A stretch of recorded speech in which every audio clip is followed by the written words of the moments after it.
Welcome to Study Time, a televised home learning program produced by Rwanda Basic Education Board. Hello, students. How are you? I hope you are okay. So you are welcome again to biology lesson, senior 6 class. Now we have new unity. It is unity number 9, which is nervous coordination.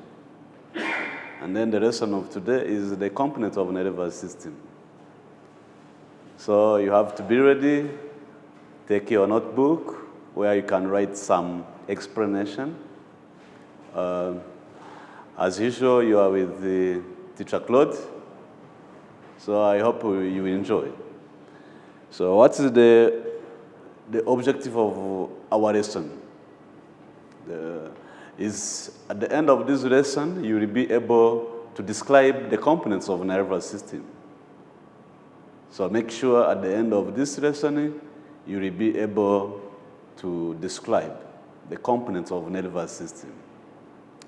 When we talk about coordination, what do you understand about that? What's coordination? Our body has to be coordinated. All body activities, all we do, it has to be coordinated. And then it is coordinated by what we call nerve system.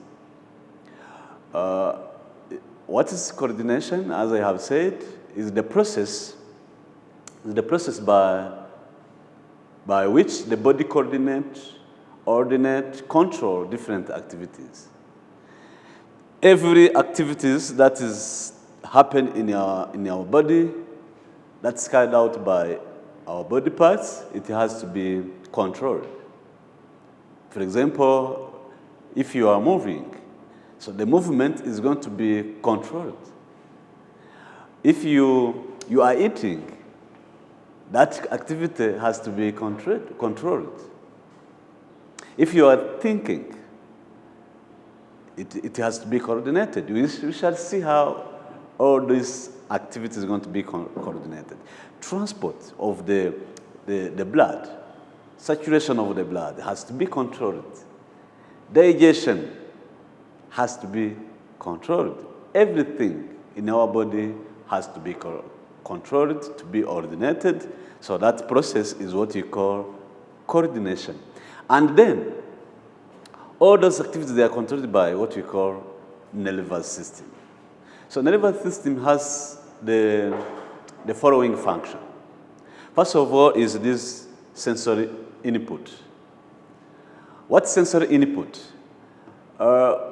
Previously, you have seen that we have what you call sensory cells, sensor organs. Those sensor organs, they do detect the stimulus, either external stimulus or internal stimulus. So when we talk about stimulus, you understand what's that? We have seen this. So yeah, stimulus is any change that's occur in our body, any change. For example of stimulus, you can talk about temperature. If the temperature changes, either by increasing or decreasing, that one is going to be detected by sensory receptors that are found in our body. So the first role of the nervous system is just to do what? To detect the stimulus, to detect what's happening in the body and the outside of the body. So this is what you call the sensory input. Sensory receptors present in the skin and the organs respond to the external and internal stimulus by generating the impulse, the message.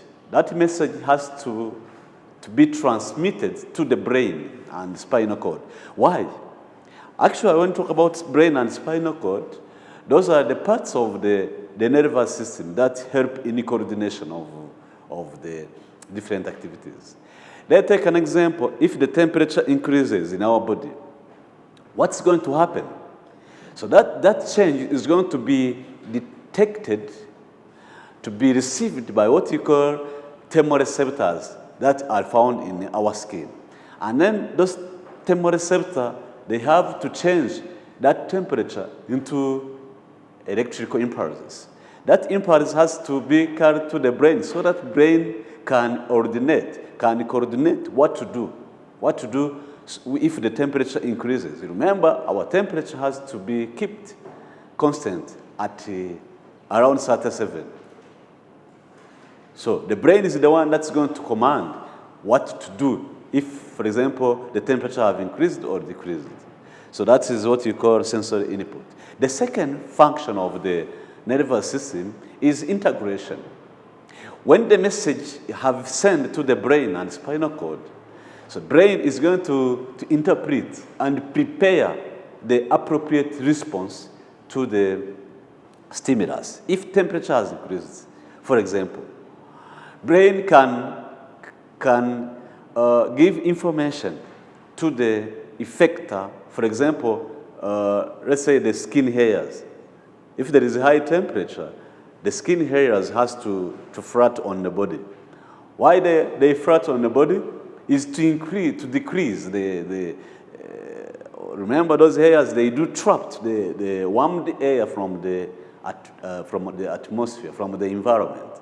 So if they are flattened on the body, so that one can decrease. That can decrease the trapping of this warmed air, and then the body can regulate the temperature. Integration, actually, the brain and spinal cord, they do cold sum up data received from all over the body and send out the nerve impulse, the response.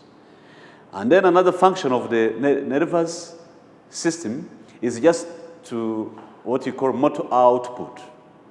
After the brain and spinal cord have prepared the response to the effector, it has to send the impulse. And that impulse is going to be sent by using this motor neuron.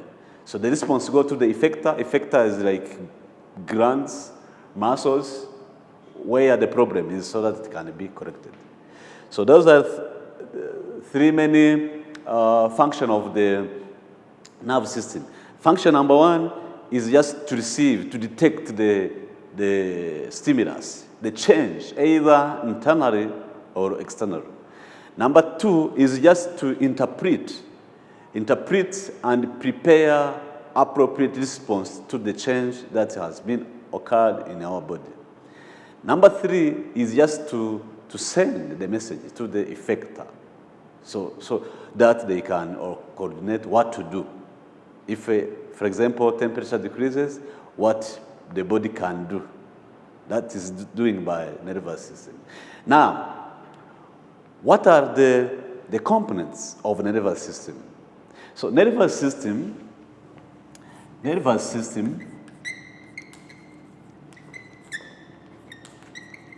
is divided into two main systems. So number one is what you call central nervous system. Central nervous system. Number two is what you call peripheral nervous system. Those are two main components of the nervous system. We have central nervous system and peripheral nervous system. What is central nervous system? Central nervous system consists of the brain and spinal cord. They are those parts that actually control and coordinate the body activities. It is brain and the spinal cord. Actually, brain, it acts as the computer of our body. It is not a computer, but remember the role of the computer. Computer helps us to put the data, to write anything, to store information. So brain also, it acts like that. It stores the information. For example, you are running, you are following this biology lesson. So you will catch something, And that information you have catched is going to be stored by the brain. So that after 1 year, 2 years, you will still remembering what you have learned. So that you have learned from nursery now to senior 6. You will continue learning. So what you have learned have been stored by this brain. So brain is a very important part of our body. If it is not there, our body activities cannot be coordinated. So brain and spinal cord are the central nervous system. It's where the integration, the interpretation of all messages from the receptor cells are going to be coordinated. So this is a central nervous system. They are located in the middle line of the body. So we shall describe this. Another one, it is this peripheral nervous system. Peripheral nervous system consists of the nerves. The nerves, those are nerve cells, they are called also neurons, that carry information, the information to the central nervous system, or from the central nervous system to the effectors, to the other body parts. Peripheral nervous system is divided also into 2 types. So for this, this central nervous system, you can in a brief write this one. And this is peripheral nervous system. As we have seen, this central nervous system is divided into, it is brain and what? And spinal cord. So this peripheral nervous system also is divided into, what you call somatic nervous system. Somatic nervous system and autonomic nervous system. So somatic nervous system, it is a system that involves in the controlling of what? Voluntary activities, such as muscle contraction, locomotion, all those voluntary activities. It is coordinated by this somatic system. We have also autonomic division, autonomic nervous system. This coordinates the involuntary activities. We shall come back on this. So as we have said, this consists of the nerves. Let's see this on the diagram. As you can see here, this is the brain, and this is the spinal cord. So this composes what you call central nervous system. If we go on this side, you see they are called nerves. And those nerves, they are found in every sensory parts of the body. In the sensory organs, they do contain these nerves. All these nerves, they are the one that will carry information from every part of the body to the central nervous system. So you see, those are nerves. Those ones, they form what you call peripheral nervous system. So, as I have said, nervous system is divided into central nervous system, peripheral nervous system. In the peripheral nervous system, it is also divided into 2. We have autonomic nervous system and somatic nervous system. So this autonomic nervous system involves the communication within internal organs and glands. For example, the heart is pumping the blood. The digestion is taking place in the digestive system. How does system, the circulatory system, digestive system, urinary system, how they are working, we don't know what's going on. But they are controlled involuntarily. They are even now they are doing. Blood is circulating in the body. So this autonomic nervous system is the one that is in charge of that. So somatic nervous system, it communicates within sensory organs and voluntary muscles. For example, if I decide to take this ruler in my hand, so this is a voluntary activity. And this voluntary activity is controlled by what? By somatic nervous system. Are you getting this? So now, if you go for this somatic nervous system, also is divided into sensory and motor because we have seen that the whole peripheral nervous system consists of the nerves. So it is divided into sensory nerves and motor nerves. Sensory nerves, they are the one that detect the stimulus and then send the impulse to the what? To the central nervous system, which is brain and what? And spinal cord. And the motor neuron, which is also called afferent, they do carry information from the central nervous system to the what? To the other parts of the body, to the effectors. So autonomic nervous system also is divided into two parts. We have this sympathetic nervous system, and then we have this parasympathetic division. All these two, they work antagonistically. For example, this can raises the blood pressure. Because when the blood pressure increases, this has to do what? To decrease it. This can cause the constriction of the iris, and this can cause dilate of the iris. So they work antagonistically so that they can coordinate our body.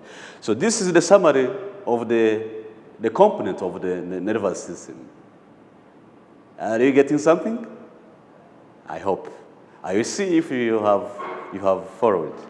So you can go. Now let's talk about the brain. The brain. The brain, as I have said, is one of the important parts that coordinate all the body activities. All activities we do is coordinated by the brain. The brain. Are you getting this? So now, the brain is under the end of the spinal cord. It is now enclosed in the skull. It is just on all this part form what? Form the brain, the skull. And then it is divided into three main parts. So brain is divided into three main parts. What are those many parts of the brain? It is divided into, we have forebrain, we have midbrain, and also we have hindbrain. So those are three regions of the brain. So what's forebrain?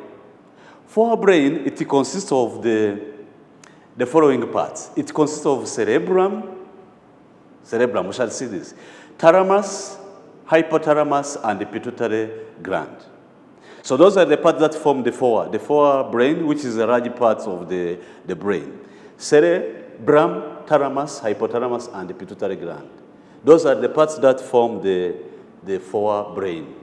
Now, what is cerebrum? Cerebrum is the largest part of the brain, and then it is made of two hemispheres called, we have right and the left hemisphere. That divides the forebrain. So now, the left cerebral hemisphere controls those activities of the right side. Actually, the left cerebral hemisphere controls the right side activities. If you say, to contract this one, it's controlled by the left hemisphere. And then the right cerebral hemisphere controls what? Controls the activities of the left side. So the right cerebral hemisphere controls those of the left side, which means the activities of the left side is going to be controlled by the right hemisphere. And then the one of the right activity is going to be controlled by the left cerebral hemisphere. So it is the opposite, actually. So now, what's the function of cerebral hemisphere? What's the function of cerebrum? Cerebrum, which is the largest part of the brain. So cerebrum is the center of the judgment, memory, reasoning, and imagination. So judgment, to judge, to decide doing any activity. It is controlled by what? By the parts of the brain called cerebrum. Memory, to remember what has been happened to you when, for example, in your childhood. For example, what you have learned in the previous classes. So to still remembering that, there is this part of the brain called cerebellum that can store that. Also, it receives the impulse from the sensory organs, like sight, when you to see, to look. You are looking at me, so how is it that activity is coordinated? It is coordinated by the part of the brain called what? Cerebrum. Taste. When you eat, then you taste how the food is tasting. That part of the brain that controls that is what? Is cerebellum. So all involuntary activities like walking, eating, singing is also controlled by the parts of the brain on the forebrain called cerebellum. So we have thalamus. Thalamus is the center of perception and pain and pleasure. If you get pain, if you are not happy, if you are happy, that emotion are controlled by the parts of the brain called thalamus on the forebrain. And then we have hypothalamus. So hypothalamus is the major homeostatic organ. This is the part of the brain. It is the one that involved to coordinate the temperature, to control the temperature of the body. If the temperature rises, the hypothalamus is the one that's going to detect and then coordinate what to do. It monitors and regulates the water content. It happens in the brain, but on the part of the brain called hypothalamus.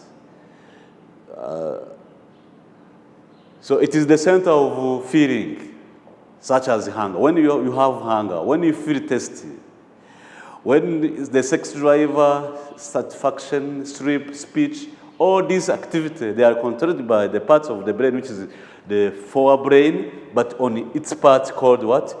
Hypothalamus. So if you feel hunger, if you feel you have a taste, that is going to be controlled by the parts of the brain, on the forebrain, on the parts called hypothalamus. So we have also pituitary gland. In unit number 10, we shall also see about the glands. So we shall see this pituitary gland as the master gland.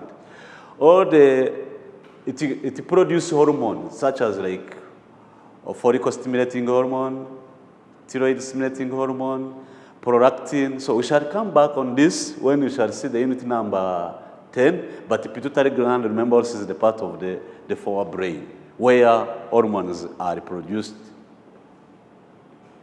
We have another part, which is the midbrain. It is at the mid because it's situated between the fore and the hindbrain. Are you getting this? So now, what's happened for the midbrain? It is the center of audio and visual information. Audio, to hear and to see. This activity is going to be controlled on the middle brain, the part it is midbrain because it's situated between forebrain and the hindbrain. We have also hindbrain. The hindbrain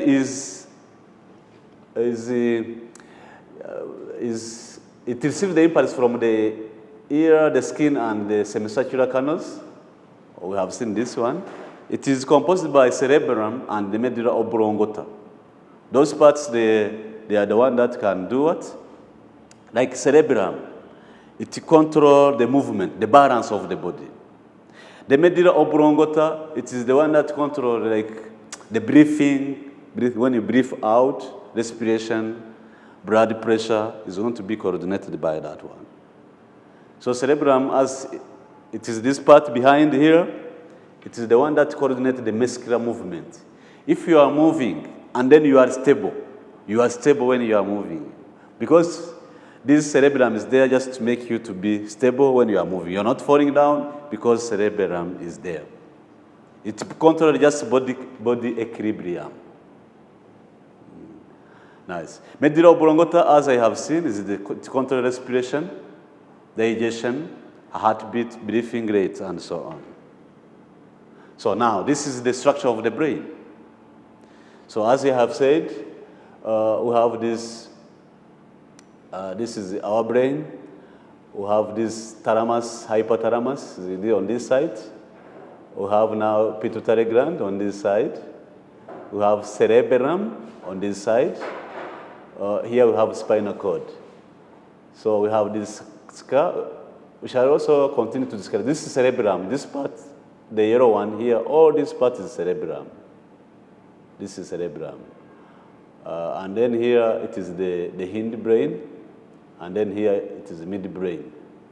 Here on this part, midbrain. This is midbrain, this is hindbrain, and this is the cerebellum. I hope you can now see this is the full structure of our brain. Now we have also this, as I have said, this part called cerebellum is the one that controls the equilibrium of what? Of the body. So hypothalamus, thalamus, pituitary gland. So we have seen this, they do form what? The parts of this cerebellum. Are you getting this? And then meninges. What are the meninges? Those are the membrane that can protect what? That can protect the brain. They are found here, meninges. The brain has to be protected. Are you getting this? Now, I hope you have enjoyed. Yes. In the spinal cord also involved in coordination of the reflex action. Also can do the same function of the brain, but this is going to be coordinating also some reflex action that require quick response. Now we can have the homework. So you will be able now to describe the structure of the brain. So as I have said, so the structure of the brain, you will describe all the parts of the brain. All the parts of the brain. Remember, it is composed by 3 parts. So you will describe each part and its function. Then finally, you have to outline 3 functions of spinal cord. So spinal cord, as I have said, it has a similar function to the brain, but the spinal cord is arranged on the dorsal parts.